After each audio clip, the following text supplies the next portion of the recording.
नमस्कार, मराठी गोडवामध्ये आपले मनपूर्वक स्वागत। थंडीच्या दिवसात बाजारात भरपूर प्रमाणात मुळा येतो, तर आज आपण तोंडाची चव वाढवणारं झटपट होणारं मुळ्याचं लोणचं बघणार आहोत।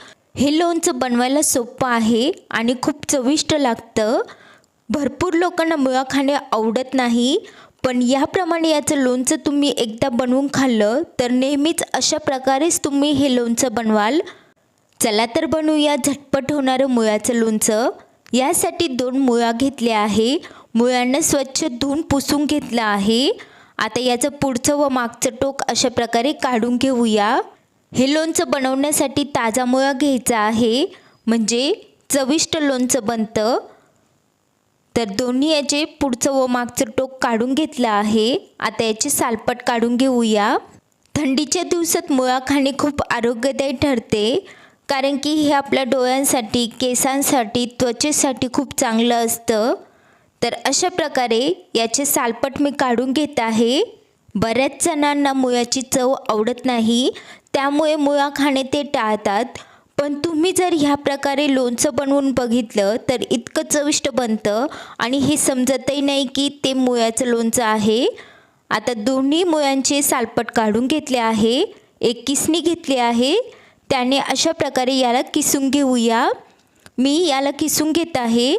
तुम्ही ते मुळ्याचे तुकडेही करून घेऊ शकता लोणच्यासाठी। लोणच्यासाठी लागणार आहे जिरा, मोहरी, लाल मिरची पावडर, हळद पावडर, मीठ, काश्मीरी लाल मिरची पावडर, हिंग, कोथिंबीर, तेल।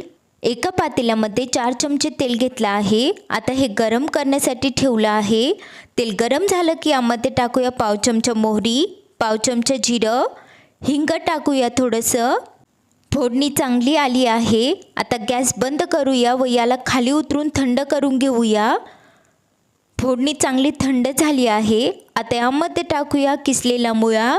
किसल्यामुळे मुळ्याला थोडंसं पाणी सुटतं। आता यामध्ये टाकूया पाव चमचा हळद पावडर, 1 चमचा लाल मिरची पावडर। यामध्ये मिरची पावडर थोडी जास्तच टाकायची आहे। कलरसाठी टाकत आहे पाव चमचा काश्मीरी लाल मिरची पावडर, अर्धा चमचा मीठ टाकलं आहे, तुम्ही तुमच्या चवीनुसार टाका। याला चांगलं मिक्स करून घेऊया। त्यानंतर यामध्ये टाकूया बारीक चिरलेली कोथिंबीर, मिक्स करूया। तयार आहे झटपट होणारं मुळ्याचं लोणचं। तुम्ही बघू शकता हे किती मस्त दिसत आहे, तेवढंच चविष्टही बनलं आहे। एका प्लेटमध्ये काढून घेऊया। हे लोणचं तुम्ही चपाती किंवा भाकरीसोबत खाऊ शकता, खूप मस्त लागतं। तर तुम्ही हे नक्की ट्राय करा, मुळ्याचं लोणचं खूप चविष्ट बनतं। तुम्हाला हा व्हिडिओ आवडला असेल तर लाईक, शेअर, कमेंट करा आणि प्लीज मराठी गोडवा चॅनलला सबस्क्राईब करा। व्हिडिओ बघितल्याबद्दल धन्यवाद।